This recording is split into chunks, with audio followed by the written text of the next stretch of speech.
16వ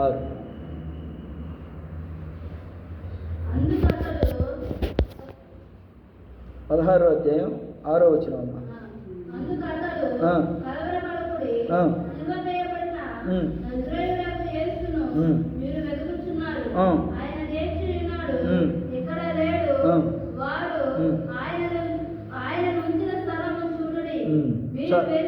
చాలేమ్మా. ఇక్కడ ఏమనుంటుందంటే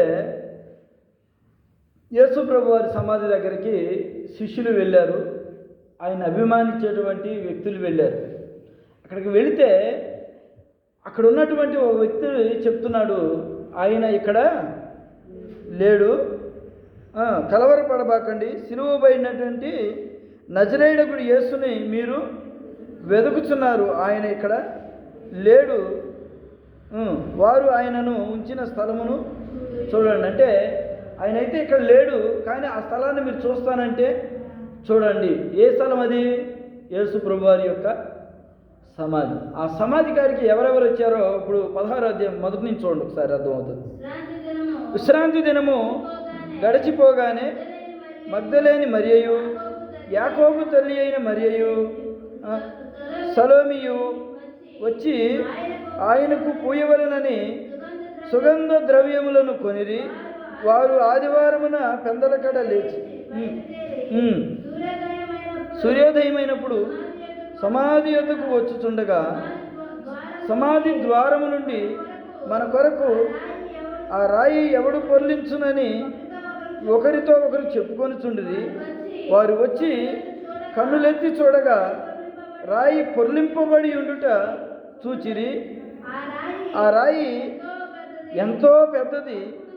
అప్పుడు వారు సమాధిలో ప్రవేశించి తెల్లని నిలువుటంగి ధరించుకొని ఉన్న ఒక పడుచువాడు కుడివైపున కూర్చుండుట చూచి మిగుల కలవరపడింది. చాలా చూడండి, విశ్రాంతి దినం అనగా శనివారం గతించిపోయింది, శనివారం రాత్రి అయిపోయింది. ఈ ఆదివారము తెల్లవారుజామున మరి ఎవరెవరు విన్నారు కదా, మగ్దలేని మరియా, యాకోబు తల్లి అయిన మరియా, సలోమి, వీళ్ళు ఏం చేశారంటే వీళ్ళందరూ ఎవరు? స్త్రీలు. యేసు ప్రభువుని వెంబడించినటువంటి స్త్రీలు, యేసు ప్రభు ద్వారా కార్యాలు పొందినటువంటి స్త్రీలు. ఒక మాటలో చెప్పాలంటే యేసు ప్రభు శిష్యులు అనొచ్చు, ఆయన్ని నమ్మినటువంటి పూర్తి స్థాయిలో నమ్మినటువంటి భక్తులు అని కూడా అనవచ్చు. వీళ్ళకున్నటువంటి ఉత్సాహము, సంతోషం, ఆనందం ఏంటంటే మీరు కనుక సమయానికి దేవుని మందిరానికి వచ్చినట్లుగా వాళ్ళు కూడా యేసు ప్రభు వారిని మొన్న 3 రోజుల క్రితం సమాధిలో పెట్టారు. మనం ఆ రోజున పట్టుకోవడానికి కూడా మనకు అవకాశం ఇవ్వలేదు. చాలామంది ప్రజలు వచ్చారు, ఆయన అభిమానులు వచ్చారు. వెంటనే విశ్రాంతి దినం ప్రవేశిస్తుందని చెప్పి యేసు ప్రభువుని గబగబా దించి భుజాల మీద వేసుకుని మరి ఆయన తీసుకుని వెళ్ళిపోయి సమాధిలో పెట్టారు. ఆ రోజున మనం యేసు ప్రభువుని పట్టుకోవడానికి కానీ ఆయనకి ఏదైనా మంచిగా ఏమన్నా సుగంధ ద్రవ్యాలు రాయటానికి, పూయటానికి మనకు సమయం లేదు. అయితే మనం ఈ సమాధి కాడికి వెళ్ళి ఆయన బాడీని మరలా మనం దగ్గరికి వెళ్ళి చూసి ఆయనకి సుగంధ ద్రవ్యాలు పోద్దామని చెప్పి వాళ్ళల్లో వాళ్ళు ఆలోచన చేసుకుని ఆ సుగంధ ద్రవ్యాలు తీసుకుని దారిలో అనుకుంటున్నారు. ఏమనుకుంటున్నారు?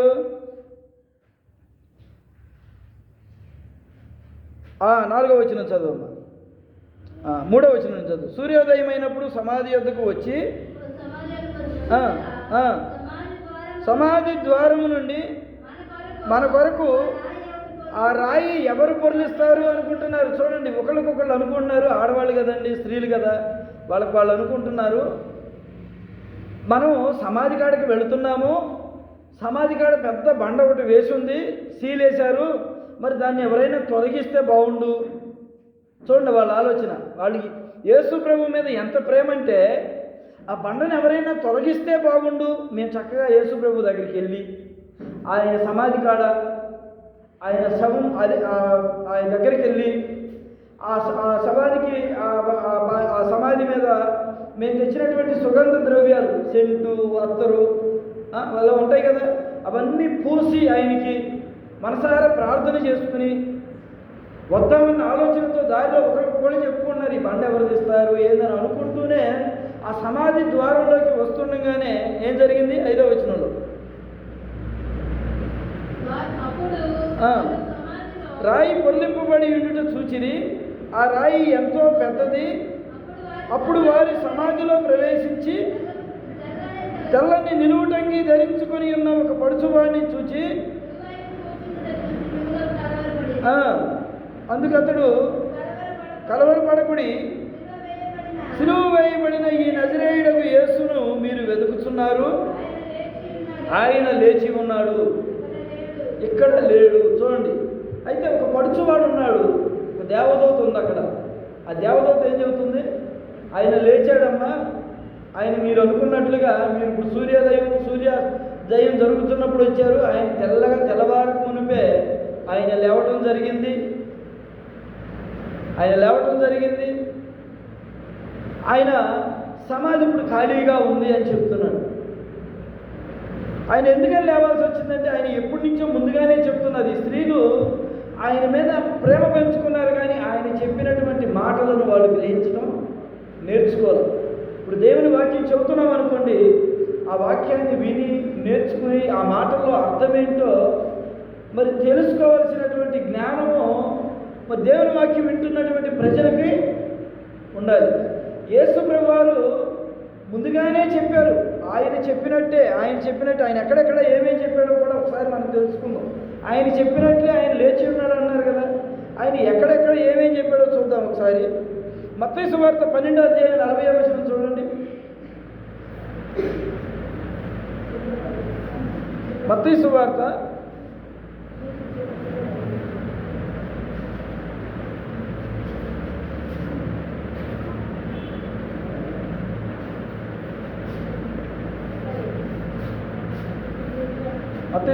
12వ అధ్యాయం 40వ వచనం.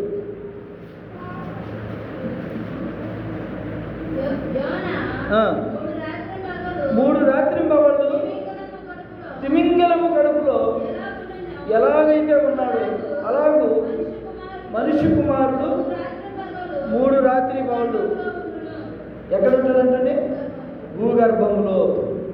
చూడండి, యేసు ప్రభువారు ఆయన సువార్త ప్రకటిస్తున్న సమయంలోనే ప్రతిసారి ప్రతి మీటింగ్లో ఏదో ఒక సందర్భంలో తన గురించి తాను చెప్పుకుంటూ వచ్చాడు.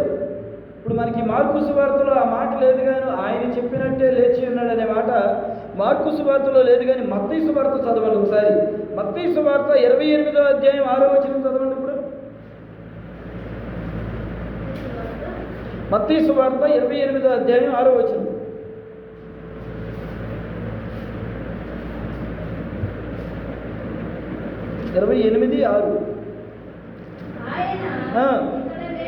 ఆయన ఇక్కడ లేడు,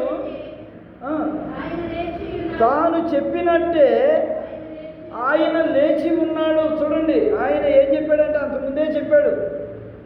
కొంతమందికి గుర్తుంటుంది, కొంతమందికి గుర్తుంటుంది. దేవుని వాక్యం వింటాం కానీ దాన్ని గ్రహించలేము.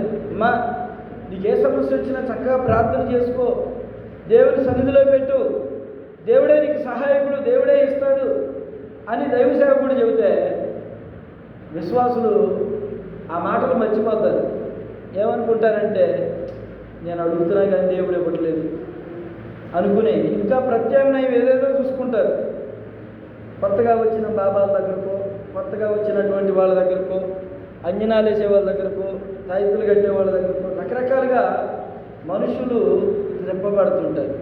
చూడండి, ప్రతి మాట కూడా మనకి ఎంతో ఉపయోగకరమైనటువంటి మాటలే దేవుడు పలుకుతాడు. అలాగే యేసు ప్రభువారు ఆయన పునరుద్ధానం గురించి కూడా ఆయన ఎప్పుడో చెప్పాడు.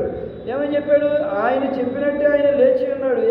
ఎక్కడ చెప్పాడు ఆయన? మత్తయి సువార్త 12వ అధ్యాయం 40వ వచనంలో, యోనా గనుక 3 రాత్రింబవళ్ళు తిమింగలం గర్భంలో ఉండి ఎలా అయితే ఉన్నాడో అలాగనే మనుష్య కుమారుడు కూడా భూగర్భములో ఉండవలసినటువంటి రోజులు వస్తున్నాయి అని యేసు ప్రభువారు ఎప్పుడో ఏనాడో గుర్తుగా చెప్పారు. అయినా ఆ శిష్యులు కావచ్చు, ఆ స్త్రీలు కావచ్చు, గ్రహింపలేని జ్ఞానంతో ఉన్నారు. చూశారుగా, ఇందక్కడ శిష్యులు మార్కు సువార్తలో ఎంతమంది వచ్చారు? మగ్దలేని మరియా, యాకోబు తల్లి అయిన మరియా, సుసన్న, వీళ్ళందరూ కూడా యేసు ప్రభుతో పాటు తిరిగిన వాళ్ళే, యేసు ప్రభు యొక్క సువార్తను వినిన వారే. కానీ వీళ్ళ ఆలోచన చూడండి, యేసు ప్రభు తిరిగి పునరుద్ధారుడిగా లెగుస్తానన్నాడు కదా, మనం ఇప్పుడు ఆ చనిపోయి మృతులైనటువంటి సమాధి కాడికి వెళ్ళడం మనం అవసరమా? ఆయన పునరుద్ధారుడిగా లేచి మరలా మనకు అగుపడతాడు కదా, మనం ఏం చేయాలి? ప్రార్థన చేసుకోవాలన్న ఆలోచన లేకుండా సమాధి అంటే మృతులు పాకబట్టబడేటువంటి సమాధి కాడికి వెళ్ళి వాళ్ళు ఏం వెతుకుతున్నారు? శవాన్ని వెతుకుతున్నారు. అంటే మృతమైనటువంటి దాన్ని వెతుకుతున్నారు. కానీ దేవుడు మృతుడిగా ఉన్నాడా? అక్కడ లేడు. ఆయన పునరుద్ధానుడిగా తిరిగి లేచాడు. క్రైస్తవులారా, దేవుని బిడ్డలారా, ఆనాడు యేసు ప్రభు వారి యొక్క శిష్యులు ఆయన మాటలు వింటూనే వాటిని గ్రహించలేకపోయారు. ఈ రోజున మనం గ్రహించాలి. యేసు ప్రభు ఎలా అయితే పునరుద్ధానుడిగా తిరిగి లేచాడో ఆ విధంగా నీకు నాకు కూడా ఆ పునరుద్ధానాన్ని ఇవ్వబోతున్నాడు. తెలుసా మీకు? యేసయ్యను నమ్ముకున్నాము, యేసయ్య అమ్మాయిని పెళ్లి చేసేస్తాడు, ఆమె కష్టాల్లో ఉన్నప్పుడు యేసయ్య మాకు ఏదో ఒక సహాయం చేస్తాడు, అనారోగ్యంతో ఉన్నప్పుడు యేసయ్య దగ్గరికి వెళ్ళి పాస్టర్ గారి దగ్గరికి వెళ్ళి ప్రార్థన చేయించుకుంటే యేసయ్య ఏం చేస్తాడు? స్వస్థపరిచేస్తాడు. పిల్లలకి ప్రార్థన చేపిస్తే తొందరగా పెద్దోళ్ళు అయిపోతారు. చదువు రాకపోతే పాస్టర్ గారు అడిగా లేకపోతే దేవుని బిడ్డలను అడిగి ప్రార్థన చేయించుకుంటే జ్ఞానం వచ్చేస్తుంది. ఇదే కాదు, కానీ దేవుని దేవుని మాటకు మనం లోబడాలి. దేవుని వాక్యం ఏదైతే చెప్తుందో దాన్ని శ్రద్ధగా గ్రహించాలి. మనం చనిపోయామనుకోండి, మనకి పాతి పెట్టబడ్డామనుకోండి, ఆ స్థలంలోనే మనం ఉండం. యేసు ప్రభువారు మనకి మాదిరి చూపించాడు. యథార్థంగా బ్రతికితే ఈ లోకంలో శ్రమలు వస్తాయి, ఇబ్బందులు వస్తాయి, లేనిపోని మాటలు అంటారు. ఎందుకంటే మన పరమ తండ్రి అయినటువంటి యేసు ప్రభువారే నిందించబడ్డా లేదా? అవమానించబడ్డా లేదా? కొట్టబడ్డా లేదా? ఈడ్చి లాగి సిలువ మీద పడేశారండి యేసు ప్రభువారు. ఎందుకని? అది అలా జరగవలసి ఉంది. అది అలా జరగవలసింది. నీ కోసం, నా కోసం ఆయన శరీరం గాయపరచబడవలసి ఉన్నది. ఇంకా ప్రవచనాలు ఉన్నాయి. ప్రవచనాలు కూడా మీకు ఆయన ప్రవచనం ఎలా ప్రవచించారు, ఎలా నెరవేర్చబడిందో కూడా ముందు వాక్యంలో నేర్చుకుందాం. చూడండి, మొదటిసారి ఆయన చెప్పినప్పుడు యోనా వలె తిమింగలం గర్భంలో 3 రాత్రులు 3 పగళ్ళు ఎలా ఉంటాడో మనిషి కుమారుడు కూడా అలా ఉండవలసి ఉన్నది అని చెప్పి ఒక సూచన చెప్పాడు. రెండోసారి వర్తమానంలో కూడా ఇంకో మాట చెప్పాడు. మత్తయి సువార్త 17వ అధ్యాయం 9వ వచనం చూడండి. మత్తయి సువార్త 17వ అధ్యాయం 9వ వచనం.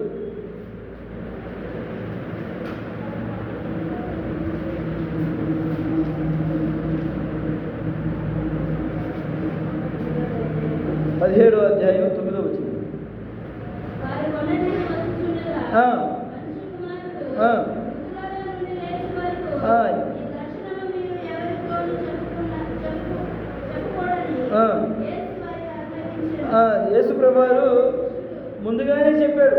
ఆయన ఏం చెప్పాడండి? మనుష్య కుమారుడు మృతులలో నుండి లేచు సమయం ఒకటి వస్తుంది. మృతులలో నుండి అంటే చనిపోయిన వారు ఏ రోజు కూడా చనిపోయి తిరిగి లేచినటువంటి చరిత్ర ఎక్కడా కూడా లేదు. ఇదే మొదటి ప్రస్థానం. ఎవరి ద్వారా? యేసుక్రీస్తు ప్రభువు ద్వారా జరిగినటువంటి మొదటి ప్రస్థానం ఇది. యేసు ప్రభువారు మొట్టమొదటి వ్యక్తి, చనిపోయి మృతులలో నుంచి మరలా సజీవుడిగా లేచినటువంటి వ్యక్తి. ఆయన ద్వారానే ఆయన నమ్ముకున్న వారికి కూడా అదే కృప అనుగ్రహించబడుతుంది. ఆయన నమ్ముకున్నటువంటి నీవు నేను కూడా అనుకోని రీతిలో చనిపోతే, దేవుని బిడలంగా మనం ఉండి ఉంటే, అనుకోకుండా చనిపోతే, మనం పాతి పెట్టబడితే, లేకపోతే కాల్చబడితే, లేకపోతే ఏడో చోట గాలిలో కలిసిపోయినా సరే, ప్రకటన గ్రంథంలో రాయబడుతుంది.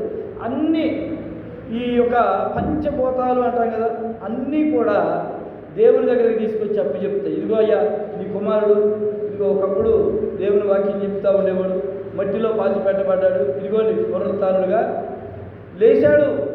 దేవుని రాకడ సమయంలో ఎత్తబడేటువంటి వారముగా మనల్ని చేయటం కొరకు దేవుడు ఆయన ముందుగానే పునరుత్థానుడుగా లేచాడు. మనకి మాదిరి చూపించాడు. ఇది ఇది జరుగుతుందా అని అవిశ్వాసంతో ఉండకండి. యేసు ప్రభు మనకి మాదిరి ఉంచిపోయాడు. ఆయన లేచినట్లుగానే మనం కూడా లెగుస్తామండి. కానీ ఆయన 3వ దినమున లేచి మన కొరకు స్థలాన్ని సిద్ధపరచడానికి పరలోకానికి వెళ్ళాడు. మనం ఏం చేయాలంటే ఈ లోకంలో ఉండగానే దేవుని నమ్ముకుని, దేవుని యందు భయభక్తులు కలిగి, తెలుసో తెలియకో చేసిన అవిధేయతలు దేవుని సన్నిధిలో ఒప్పుకొని, పాప క్షమాపణ పొంది, నమ్మి బాప్తిసం పొంది ఆయన రక్షణను మనం స్వతంత్రించుకుంటే ఏ క్షణంలో ఏం జరిగినా దేవుని చిత్తానికి కనుక మనం వదిలేయగలిగితే మనం మరణించిన తిరిగి బ్రతికించేటువంటి శక్తి కలిగిన వాడు మన దేవుడు. హల్లెలూయా. ఆయన బ్రతికి చూపించాడండి. ఈ రోజున మరణం అంటే ప్రజలకు, మనుషులకు భయం. కానీ ఒక క్రైస్తవుడికి భయం ఉండదు. ఎందుకో తెలుసా? నేను శరీర సంబంధంగా ఈ లోకంలో చనిపోయినా, నా ప్రాణం ఇక్కడ విడిచిన, దేవుడు మరలా నన్ను బ్రతికించి ఎక్కడ చేస్తాడు? పరలోకానికి. దాన్ని ఈ లోకంలో మనం ఏమంటాం? మోక్షం. మోక్షమేనా? మోక్షానికి చేస్తాడండి దేవుడు. హల్లెలూయా, హల్లెలూయా. చూడండి, శిష్యులతో ఇంకో మాట పలికాడండి. అదే 17వ అధ్యాయం 20వ వచనం చూడమ్మా. అదే 17వ అధ్యాయం 20వ వచనం. అందుకైన మీ అల్ప విశ్వాసము చేతనే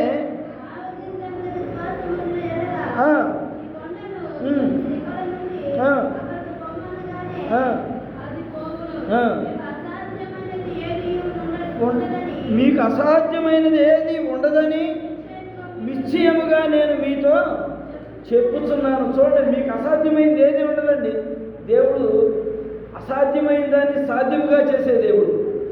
అప్పటి వరకు కూడా లేఖనాల్లో కావచ్చు, చరిత్రలో కావచ్చు, మృతుడైన వాడు తిరిగి మళ్ళీ లేచినట్లుగా ఎక్కడా కూడా లేదు.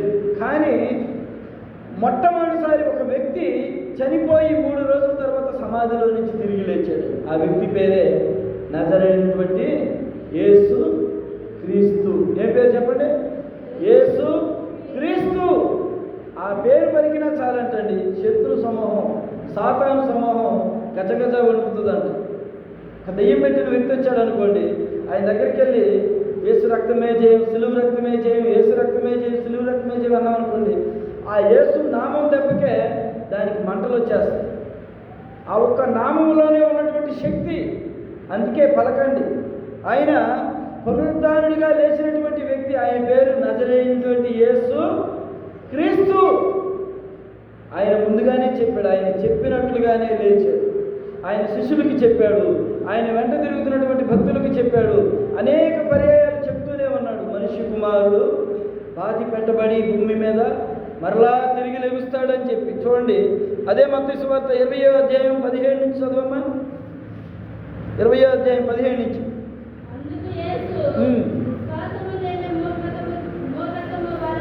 20వ అధ్యాయం 17వ వచనం నుంచి. యేసు యెరూషలేమునకు వెళ్ళనై ఉన్నప్పుడు, 20వ అధ్యాయం 17వ.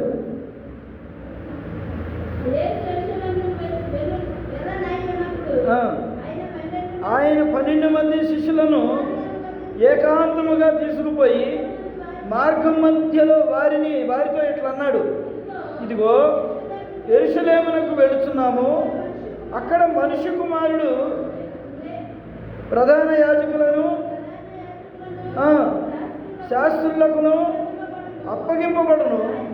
వారు ఆయనకు మరణశిక్ష విధించి ఆయనను అపహసించుటకు కొరడాలతో కొట్టును, సిలువ వేయుటకు అన్యజనులకు ఆయనను అప్పగింతురు. 3వ దినమున ఆయన మరలా లేచును. హల్లెలూయా. దగ్గరగా చెప్పండి, హల్లెలూయా. ఎవరైనా మనం ఏదైనా పని మీద వెళుతున్నప్పుడు ఒక దారిలో అక్కడ తుమ్మ చెట్టు ఉందే, ఆ తుమ్మ చెట్టు కాడ తాసు బాగుందంట అని చెప్పారనుకో, మనం ఇంకా దారిలో వెళ్తామా? చెప్పండి, వెళ్తామా? సరే, అనుకోకుండా ఒకరోజు నువ్వే చూసావు అక్కడ పావుని, మరలా నువ్వు అటు వెళ్ళాల్సి వచ్చింది, వెళ్తావా? ఈ తోటక్కాయలు కూడా ఏం చేస్తావు? అక్క అక్కడ పావును చూశాను కానీ మొన్న నేను అంటావా? అంటే అక్కడైతే ఇబ్బంది ఉంటుందో ఆ ఇబ్బంది కలిగినటువంటి ఆ ప్రాంతానికి మనం వెళ్ళాలంటే వెళతామా? అక్కడ మనం తిట్టేవారు, కొట్టేవాళ్ళు, దూషించేవాళ్ళు, మనల్ని అవమానపరిచేవాళ్ళు ఉన్నారనుకోండి, వాళ్ళ మధ్యలోకి మనం వెళ్ళగలుగుతామా? వెళ్ళలేదు. ఎందుకు? ఈ లోకంలో మనం అంటాం కదా, వాడి నోటు మనం నోరు పెట్టేది ఏంట్రా, అట్లాంటి వాళ్ళ దగ్గరికి మనం వెళ్ళేది ఏంట్రా. దేవుని వాక్యం కూడా ఒక చోట ఒక మాట చెప్పింది, దుష్టులకు దూరముగా ఉండుడి. దుష్టులకు దూరంగా ఉండాలి. అలాగే అపాయకరమైనటువంటి ఆ ప్రదేశాలకి మనం ఎంత దూరంగా ఉంటే అంత మంచిది. అలాగనే యేసు ప్రభువు ముందుగానే గ్రహించాడు, ఇదిగో మనం యెరూషలేము పట్టణం వెళ్ళబోతున్నాము, సాయంత్రానికి పస్కా పండుగకి మనం వెళ్ళబోతున్నాము. అక్కడికి వెళ్ళిన తర్వాత ఏం జరుగుతుందో దేవుడే చెప్పాడు కదా. ఒకసారి చదవమ్మా మరలా 17వ వచనం నుంచి. ఇప్పుడు శ్రద్ధగా వినండి. 18వ వచనం చదువు. ఇదిగో యెరూషలేమునకు వెళుతున్నాము, అక్కడ మనుష్య కుమారుడు ప్రధాన యాజకులకు శాస్త్రులకు అప్పగింపబడును. ప్రధాన యాజకులు శాస్త్రులు వాళ్ళకి అప్పగింపబడతాడు. ఆయన అపహసిస్తారు, సిలువ వేయడానికి ఆయనను అప్పగిస్తారు. శ్రమ రాబోతుందని యేసు ప్రభువుకి ముందుగానే తెలుసండి. శ్రమ రాబోతుందని యేసు ప్రభువుకి ముందుగానే తెలుసు.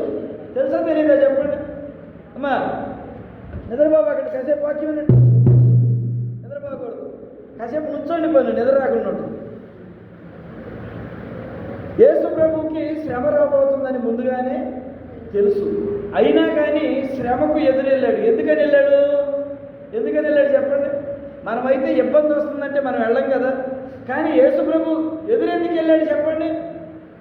నేను చెప్తా.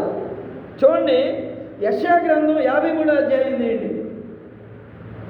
యెషయా గ్రంథం 53వ అధ్యాయం చూడమ్మా. ఫస్ట్ సమయం అయిపోతుంది. యెషయా గ్రంథం 53వ అధ్యాయం.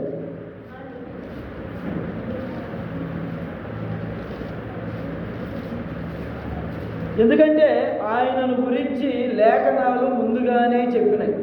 లేఖనాలు ప్రకారముగానే దేవుడు కూడా తన చిత్తాన్ని జరిగించుకుంటూ వచ్చాడు. ఇది దేవుని చిత్తం, ఇది దేవుని చిత్తం అని దేవుడు మొట్టమొదటి నుంచి కూడా ఆ కార్యాలు జరిగించుకుంటూనే వచ్చాడు. యేసు ప్రభు వారు కూడా ఆ లేఖనాలకు అనుగుణంగానే ప్రవర్తిస్తూ వచ్చాడు. యేసు ప్రభు వారికి తెలుసు లేఖనాల్లో ఏం రాయబడిందో, యేసు ప్రభువుని గురించి ఏమని రాయబడిందో. ఆయన అప్పగింపబడతాడని, మనుషులందరి పాపాల కొరకు ఆయన నలగగొట్టబడతాడని, ఆయన రూపము స్వరూపమైనను లేకుండా ఆయన మార్చబడతాడని, ఆయన శ్రమల కొలిమిలో ఇబ్బంది పడతాడని, వదకు తేబడిన గొర్రె పిల్ల వలె ఆయన ఉంటాడని యేసు ప్రభువుకి ముందుగానే తెలుసు. కొన్ని వందల సంవత్సరాల క్రితమే తండ్రి అయిన దేవుడు లేఖనాల్లో రాయించాడు, నా కొరకు ఒక ప్రియకుమారుడి లోకానికి వస్తాడు, ఆయన చరిత్రల కాలంలో ముందుగా రాయబడినట్లుగా వాగ్దానాలన్నీ నెరవేర్చబడతాయి ఈయనలోనే. చూడండి 53వ అధ్యాయం 53వ అధ్యాయము 4వ వచనం చదవండి ముందు. యేసు ప్రభువుని గురించి రాసినటువంటి ప్రవచనం, దానికి దీనికి దగ్గర 1000 సంవత్సరాలు 1200 సంవత్సరాల చరిత్ర ముందుగానే రాయబడి ఉంది. చదవండి. నిశ్చయముగా అతడు మన రోగములను భరించెను, మన వ్యసనములను మత్తబడిన వానిగాను, దేవుని వలన బాధింపబడి వానిగాను, శ్రమనందవలసిన వానిగాను మనం అతనిని ఎంచితిమి, మన అతిక్రమములను బట్టి అతను గాయపరచబడ్డాడు. చూడండి, మరి ఆయన రోగాలు చూడండి, ఇక్కడ 4వ వచనంలో ఉంది కదా, అతడు మన రోగాలను భరించాడు. చూడండి, సువార్తల్లో రాయబడి ఉంటుంది. మత్తయి సువార్త 8వ అధ్యాయం 17వ వచనం. ఇది ఇలాగే ఉంచమ్మా, దానికాడ పేపర్ పెట్టుకో. మళ్ళీ 53వ వచనం తర్వాత. మత్తయి సువార్త 8వ అధ్యాయం, మత్తయి సువార్త 8వ అధ్యాయం 17వ వచనం.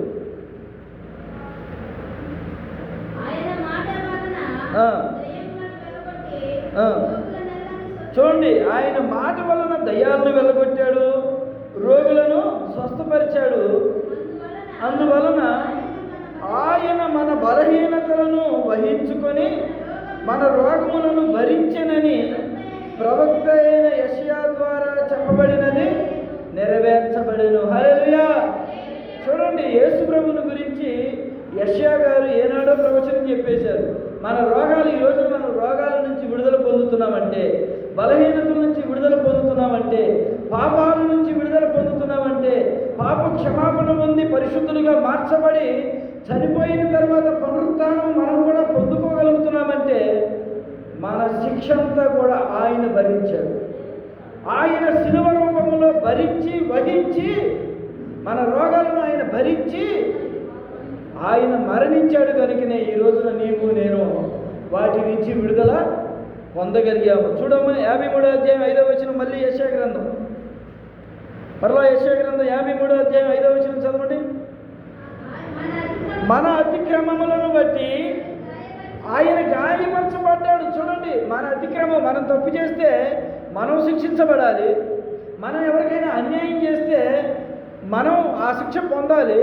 అలాంటి శిక్ష, అలాంటి రోగము, అలాంటి వ్యాధి, అలాంటి మానసికమైన బాధ అంతా ఎవరు పొందారంట? ఆయన పొందుకున్నాడు. చూడండి, మన అతిక్రమములను బట్టి అతడు గాయపరచబడెను, మన దోషములను బట్టి ఆయన నలగగొట్టబడెను, మన సమాధానార్థమైన శిక్ష అతని మీద పడెను. చూడండి, మన కొరకు ఎవరైనా ప్రాణం ఇమ్మంటే ఇస్తారండి? ఇస్తారా? అయ్యా, మీ మందిరానికి వచ్చి వాక్యం విని వెళ్దామని వస్తే ప్రాణం అడుగుతున్నావా? ఇక 2వ వారం రారుగా? వస్తారా? రారు. ఎందుకని? ఈయనేంది ప్రాణం అడుగుతున్నాడు. సరే, కనీసం మన ఇంట్లో వాళ్ళని, మన భర్తనో భార్యనో, అమ్మ నా కోసం ప్రాణం ఇస్తావా అంటే ఇస్తారా? ఎవరు? ఎందుకని? అదంతే. కానీ దేవాది దేవుడు పరలోకము నుంచి ఈ భూలోకమునికి దిగి వచ్చి మనుషులందరి కొరకు ఆయన ప్రాణాన్ని పానార్పణముగా ఇచ్చేశాడు. మన కొరకు, మన శిక్ష కొరకు ఆయన శరీరము నలగగొట్టబడింది. మన పాప అతిక్రమములను బట్టి ఆయన రక్తము చిందించబడింది. అందుకే మనం ఆయన రక్తము చేత కొనబడిన వారమండి. మనం యేసయ్యకి ఎలా కొనబడ్డామంటే ఆయన రక్తము చేత కొన్నాడు. మన తల్లి తండ్రి మనల్ని కంటారు, కానీ యేసయ్య మనల్ని కనటం కంటే కూడా ఎక్కువగా ఆయన రక్తముతో మనల్ని కొన్నాడండి. రక్తం ఇచ్చి కొన్నాడు. మన తల్లిదండ్రులు మనల్ని ప్రసవించేటప్పుడు మరి ఆ తల్లి ఆ సమయంలో వేదన పడింది, బాధపడింది, రక్తం కారుస్తుంది, చిత్రహింసపడుతుంది. కానీ మన కొరకు ప్రాణం ఇచ్చేంతైతే కాదు. కానీ మనము నమ్ముకున్నటువంటి దేవుడు తల్లి కంటే కూడా మిన్నైనటువంటి దేవుడు. అందుకే భక్తులు పాట రాశారు, తల్లికున్నదా తండ్రికున్నదా నీ వంటి ప్రేమ యేసయ్యా, తల్లికున్నదా తండ్రికున్నదా నీలాంటి జాలి యేసయ్యా అని భక్తుడు మంచిగా పాట రాశాడు. అది గుర్తు రావట్లేదు. కానీ మరి చూడండి, తల్లిదండ్రులు ప్రేమిస్తారు, వారి ప్రేమను మనం తీసివేయలేం. కానీ అంతకంటే కూడా మించిన ప్రేమ, ప్రాణత్యాగము చేసేటువంటి ప్రేమ. ఈ మధ్యకాలంలో మీరు వార్తలు చూశారో లేదో, ఒక తల్లి వ్యభిచారపు మోజులో పడి తాను కన్నటువంటి 2 బిడ్డల్ని కూడా విషం పెట్టి చంపేసిందండి. పెరుగన్నంలో విషం పెట్టి చంపేసింది. కన్న తల్లి. ఇప్పుడు కన్న తల్లి ప్రేమ గొప్పదా? యేసు ప్రభు నీ కొరకు నా కొరకు కార్చిన రక్తం ద్వారా వచ్చినటువంటి ప్రేమ గొప్పదా? చెప్పండి మీరు. యేసయ్య ప్రేమ గొప్పదా కాదు? అంటే తల్లి అయినా ఒక సమయంలో ఆమె పరిస్థితులను బట్టి మనల్ని మర్చిపోతుందేమో, విడుస్తుందేమో. తల్లి అయిన మరచునేమో నేను నిన్ను మరువను, చూడుము నార చేతులలో నిన్ను చెక్కి ఉన్నాను, నీ పాదము తొట్టిల్లనీయను నేను, నిన్ను కాపాడువాడు కునుకడు నిదురపోడు అని చెప్పి వాగ్దానం చేసిన యేసయ్యా, తల్లిలా లాలించును, తండ్రిలా ప్రేమించును, తల్లిలా లాలించును, తండ్రిలా ప్రేమించును, ముదిమి వచ్చు వరకు ఎత్తుకొని ముద్దాడును, చంక పెట్టుకొని కాపాడును, యేసయ్య తల్లిలా లాలించును, తండ్రిలా ప్రేమించును. ఎవరికి ఉంటుందండి ఇంత ప్రేమ? ఎవరికి ఉంటుందండి? అలా అని తల్లిదండ్రుల ప్రేమ తక్కువైన అంటం లేదు. అంతకు మించిన ప్రేమ మన పరలోకపు తండ్రి మన పైన కురిపించాడు. హల్లెలూయా, హల్లెలూయా. చూడండి, అదే యెషయా గ్రంథం 53వ అధ్యాయం 6వ వచనం చదవండి. ప్రవచనమే నెరవేర్చబడుతున్నాయి. ఎన్ని ప్రవచనాలు యేసు ప్రభు గురించి వ్రాయబడి ఉన్నాయంటే ఆ 53వ అధ్యాయం మొత్తం యేసు ప్రభు యొక్క ముగింపు దశలో ఆయన ఆ శిలువ శ్రమల గురించి, ఆయన పునరుత్థానాల గురించే యెషయా ప్రవక్త రాసినటువంటి గ్రంథం అనేది. చూడండి, 53వ అధ్యాయం 6వ వచనం చదవండి. మనమందరము గొర్రెల వలె త్రోవ తప్పిపోతిమి,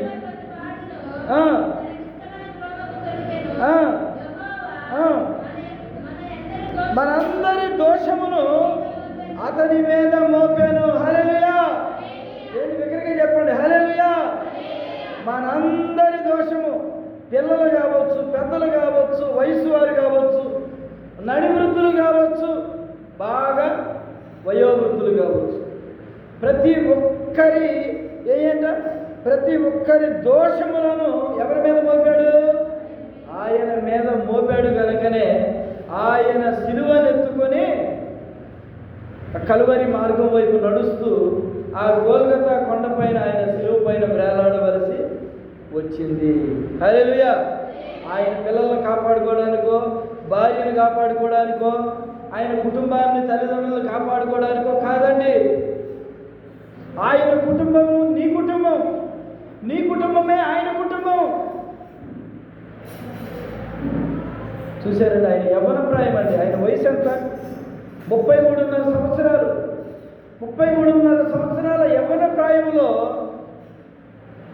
ఆయన మనందరి కొరకు ప్రాణాన్ని త్యాగముగా ఇచ్చేశాడు. ఈ రోజున యేసు ప్రభు వారు ఎక్కడి వాడు? మనవాళ్ళు కొంతమంది ఫోన్లలో, కొంతమంది లోక సంబంధమైన వాళ్ళు, వెర్రివారు, తిక్కలోళ్ళు చెబుతుంటారు, ఒరే ఆ యేసు ప్రభు ఎక్కడో పరాయి దేశపోడు. కరెక్టే, కాదంటలా. ఏ దేశపోడైతేనేమి నీ మార్గాన్ని సరి చేయడానికి వచ్చాడు, నీ మనసును మార్చడానికి వచ్చాడు. నువ్వు తాగుబోతాడువో, తట్టబొరలాడువో, రోడ్డు పడిపోయేవాడు, ఒకప్పుడు తల్లిదండ్రులని, బిడ్డల్ని, కుటుంబాన్ని వదిలిపెట్టి తాగి తందనాలాడుతూ రోడ్డు అమ్మడి పడిపోయిన నీ బ్రతుకును మార్చి ఈ రోజున నువ్వు కుటుంబంలో ఒక నెంబర్ 1 పొజిషన్లో ఉన్నామంటే అది ఆ దేవుడు పెట్టినటువంటి భిక్షే.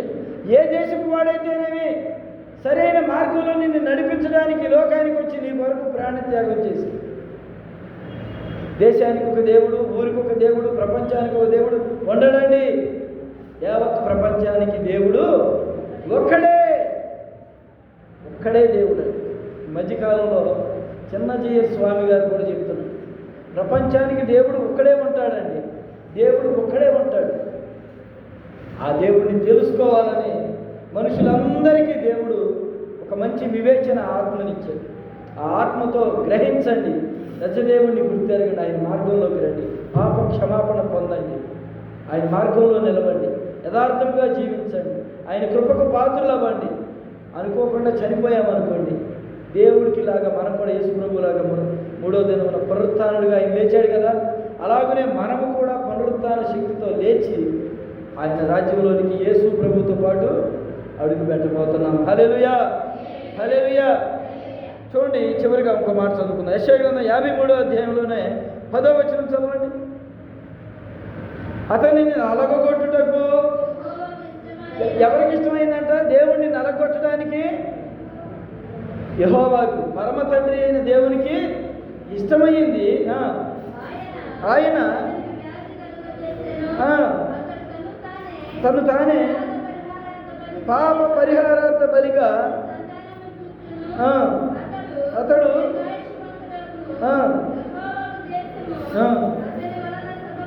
చూడండి, ఆయన దీర్ఘాయుష్మంతుడు అవుతారంట. ఎవరు ఆయన అంటే? ఎవరు? యేసు ప్రభువు. మరి ఆయన మరణించాడు కదా, 33.5 సంవత్సరాలకే సిలువ వేయబడి మరణించి సమాధిలో పాతి పెట్టబడ్డాడు కదా. ఆయన దీర్ఘాయుష్మంతుడు ఎలా అవుతాడు? ఆయుష్ అంటే మనం అనుకుంటాము, ఈ లోకంలో బ్రతికిందే ఆయుష్ అనుకుంటాం. 50 సంవత్సరాలు, 70 సంవత్సరాలు, 80 సంవత్సరాలు, 100 సంవత్సరాలు ఈ లోకంలో బ్రతికితేనే ఆయుష్ కాదు. కానీ పరమ తండ్రి యొక్క ఉద్దేశం ఏంటంటే, దీర్ఘాయుష్ అంటే శాశ్వత కాలము జీవించేవాడు అని అర్థం. ఎలా జీవించేవాడు? శాశ్వత కాలము జీవించేవాడు. ఈ రోజున నిన్ను నన్ను కూడా శాశ్వత కాలము జీవింప చేయాలని దేవుడు కోరుకుంటున్నాడు. హల్లెలూయా, హల్లెలూయా. చూడండి, మనం అనుకుంటాం ఈ లోకంలో, అయ్యా ఒక 50 ఏళ్ళు బతికితే చాలు, 70 ఏళ్ళు బతికితే చాలు, 80 ఏళ్ళు 100 ఏళ్ళు బతికితే చాలు అనుకుంటాం. ఇది కాదండి దీర్ఘాయుష్ అంటే. శాశ్వత కాలము బ్రతకాలి. పరలోకపు తండ్రి యేసు ప్రభు వారి యందు ఆయన కృప చూపించాడు. ఏమని? శాశ్వత కాలము బ్రతికేటువంటి వరం ఇచ్చాడు. ఆ పరమ తండ్రి అయిన యేసు ప్రభు ద్వారా మనకి కూడా అది సంక్రమించింది. ఎలా? మనము కూడా శాశ్వత కాలం బ్రతకాలని దేవుడు కోరుకుంటున్నాడు. అలా బ్రతకాలన్న ఆలోచన ఉందా మీలో? ఉన్నవారందరూ కూడా ప్రార్థన చేసుకోండి. యేసయ్యా, ఈ లోకం అశాశ్వతమైంది. ఏ జబ్బు చేసినా ఎప్పుడు ఉంటామో పోతామో, మాడిపోయే బ్రతుకు, ఊడిపోయే బ్రతుకు మాది. లోపల గ్యాస్ లైట్లు వచ్చాయి, గుర్తేనా? గ్యాస్ కొడితే దాంట్లో ఒక ఒత్తి ఉండేది, అది అటు వచ్చినా ఇటు వచ్చినా ఆ ఒత్తి ఏమయ్యేది చెప్పండి? ఊడి పడిపోయేది. నీటి బుడగ వంటి జీవితం మంది. ఏ క్షణమున ఎలా ఆడిపోతుందో, మాడిపోతుందో, రాలిపోతుందో తెలియదు. గడ్డి పువ్వు లాంటి జీవితం మనది. ఏ క్షణమున రాలిపోతుందో, ఏ క్షణమున ఊడిపోతుందో, ఏ క్షణమున మాడిపోతుందో తెలియనటువంటి బ్రతుకులండి. కాబట్టి గ్రహించండి, నిజదేవుడిని తెలుసుకుని ఆయన మార్గంలో నడవండి. అట్టి కృపను దేవుడు మనందరికీ అనుగ్రహించును గాక. చివరికి ఒక మాట చదువు. హెబ్రీయులకు రాసిన పత్రిక 7వ అధ్యాయం 25వ వచనం చూడండి. హెబ్రీయులకు రాసినటువంటి పత్రిక చూడమ్మా. హెబ్రీ పత్రిక 7వ అధ్యాయము 25వ వచనం.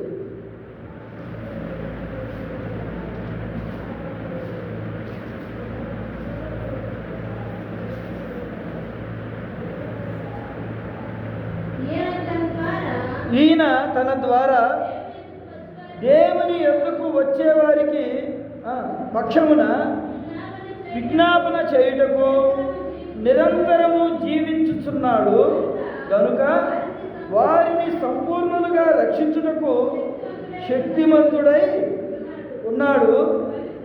పవిత్రుడును, నిర్దోషియు, నిష్కలంకుడు, పాపులలో చేరక ప్రత్యేకముగా ఉన్నవాడును, ఆకాశ మండలము కంటే మిక్కిలి హెచ్చైన వాడునైన ఇట్టి ప్రధాన యాజకుడు మనకు సరిపోయిన వాడు. ధర్మశాస్త్రము బలహీనత గల మనుషులను యాజకులుగా నియమించును, కానీ ధర్మశాస్త్రము తర్వాత వచ్చిన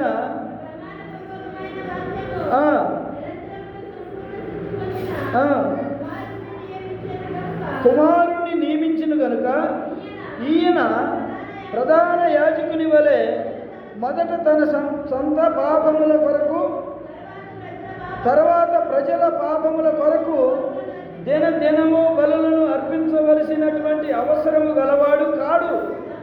తను తాను అర్పించుకున్నప్పుడు ఒక్కసారే పని చేసి ముగించెను. చూడండి, పాత నిబంధన గ్రంథంలో యూదుల కాలంలో ఏ మనిషి, ఏ కుటుంబంలో ఎవరు పాపం చేసినా యేసు ప్రభువారు రాకముందు వరకు వారు చేసిన పాపము కొలది గొర్రెను, పావురాన్ని, ఇంకా మేకలను, ఎద్దులను, ఆవులను, ఏ జంతువులను బలిగా అర్పించమని దేవుడే చెప్పాడు ఆ రోజు. తర్వాత కాలంలో దేవుడు ఆలోచించి, ఇలా అయితే ఎవరినాడు పాపం చేస్తున్నాడు, ఒక బలి చేస్తున్నాడు, పాపం చేస్తున్నాడు, బలి చేస్తున్నాడు. ఇది ఇలా కాదు, శాశ్వతమైన బలిగా ఒక అర్పణ జరగాలని దేవాది దేవుడే తన ప్రియకుమారుని లోకానికి పంపించి తల్లి మరియ గర్భము ద్వారా పరిశుద్ధాత్మ చేత ఈ లోకానికి వచ్చి యేసు ప్రభువుగా పుట్టి మనందరి పాపముల కొరకు ఆయన బలిగా అర్పించబడి ఆయన బలిగా అర్పించబడి మన పాప క్రయధనము కొరకై ఆయన క్రయధనమును చెల్లించవలసి వచ్చింది. ఈ రోజున మనం పరలోకం చేరాలంటే యేసు ప్రభు నామంలోనే మనము పరలోకానికి చేర్చగలుగుతాం. చూశారు, మనం ఎప్పుడైనా ప్రార్థన చేసేటప్పుడు ఏమని అడుగుతాం చెప్పండి? ప్రార్థన చేస్తారు కదా మీరందరూ, లాస్ట్లో ఏమని అడుగుతాం మనం? యేసు నామములో అడిగి వేడుకుంటున్నాము తండ్రి, ఆమె అంటే ఏంటి? యేసయ్య ద్వారానే మనకి రక్షణ, యేసయ్య ద్వారానే మనకి మోక్షం. ఎందుకంటే ఆయన మనకి దారి చూపించాడు, ఆ దారిలో మనం వెళ్ళాలి. అటువంటి మంచి మనసు, మంచి ఆలోచన మనందరికీ దేవుడు అనుగ్రహించునుగాక. దేవుడు ఈ పునరుత్థాన శక్తిని, పునరుత్థాన బలాన్ని మనందరికీ అనుగ్రహించునుగాక. ఆయన కృప మనందరికీ నిరంతరము తోడేయండి, నడిపించునుగాక. ఆమె తల్లవంచండి, చిన్న ప్రార్థన చేసుకోండి. ప్రభువా నీ వందనాలు, ఈ బిడ్డలను జ్ఞాపకం చేసుకోండి. పరిశుద్ధుడా, నీవు పరిశుద్ధుడు కనుక నన్ను వెంబడించే వారు కూడా పరిశుద్ధులుగా ఉండాలని మీరు సెలవిచ్చారు. నీ బిడ్డలు పరిశుద్ధులుగా ఉండాలని నీ శక్తి చేత, బలం చేత, కృప చేత నింపండి. ఆయన ఈ మాటలు ఎవరైతే వింటున్నారో, వింటున్న నీ బిడ్డలందరినీ మీరు జ్ఞాపకం చేసుకోండి, దీవించండి, ఆశీర్వదించండి, కృపను బలపరచండి. నీ మోక్షానికి నీ బిడ్డలందరూ చేర్చబడినట్లు సహాయించి, ఈ లోకములోనైనా ఆయుష్ నాయన ఎక్కువ కాలం ఉండదు. నీటి గొడుగు వంటి జీవితాలు, ఏ చిన్న సమస్య, ఏ చిన్న అనారోగ్యం పాలైనా కానీ ప్రభా జీవితం మీద నాయన విసుగు కలుగుతుంది. ఇది శాశ్వతమైన జీవితం కాదని నీ లేఖనం సెలవిస్తుంది ప్రభా. అయ్యా, ఈ జీవితం మాలో ఉండగానే నువ్వు గొప్ప దేవుడు అని, శక్తిమంతుడు అని, బలవంతుడు అని, మోక్ష ప్రదాతు అని మేము తెలుసుకొని నీ మార్గంలో ముందుకి కొనసాగి కృపా భాగ్యం మాకు అందరికీ తెలుసు. సంఘ బిడ్డలను జ్ఞాపకం చేసుకోండి ప్రభా, గ్రామ ప్రజలను జ్ఞాపకం చేసుకోండి ప్రభా. అయ్యా మరి అలాగే రాష్ట్ర ప్రజలను జ్ఞాపకం చేసుకోండి, అధికారులను, నాయకులను జ్ఞాపకం చేసుకోండి ప్రభా. అయ్యా నీ వందనాలు తండ్రి. అయ్యా, ఈ రోజున ఎందరైతే క్రైస్తవ సంఘాల్లోనైనా నాయన ప్రభా నీ కొరకై, నీ పునరుత్థాన శక్తి కొరకై కనిపెట్టుకున్న బిడ్డలందరినీ మీరు జ్ఞాపకం చేసుకుని నీ పునరుత్థాన బలాన్ని, శక్తిని, జీవాన్ని నీ బిడ్డలందరికీ అనుగ్రహించమని కోరుకుంటూ నజరేయుడైనటువంటి యేసు క్రీస్తు పుణ్యనామములో